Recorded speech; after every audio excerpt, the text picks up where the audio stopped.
సైతానగాడు తెలివిగా ఏం చేస్తాడో తెలుసా? ఇల్లు మొత్తం నీదే అంటాడు, కానీ వాడి సంబంధమైన మేకు ఏదో ఒకటి ఎక్కడో చోట గుచ్చి ఉంటాడన్నాయ్.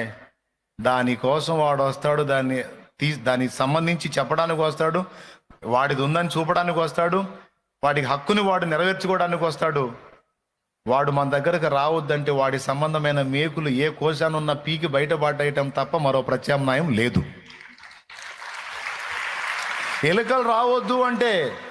ఎలుకలు రావద్దంటే చెత్త తీసి బయటపడాలి, పడవేయబడాలి, అప్పుడు ఎలుకలు ఆగిపోతాయి ఇంట్లో. ఆ దరిద్రం ఉన్నంత వరకు అవి వచ్చి పురుగులు రావద్దు ఇంట్లో కంటే కుళ్ళు తీసి బయటపడేయాలి. అపవిత్రాత్మలు మనలోనికి రావద్దు అంటే, మన జీవితాల్లోకి రావద్దు అంటే వాటికి సంబంధించినవి ఏవి కూడా మన దగ్గర ఉండకుండా జాగ్రత్త పడాలి, పోరాడాలి, వాటిని విసర్జించాలి, వాటి మీద యుద్ధం ప్రకటించాలి, వాటిని అసహించుకోవాలి, వాటిని నిరసించాలి, ఎదిరించాలి. దానికోసం దేవుని పాదాలు పట్టుకొని శక్తి పొందుకోవాలి.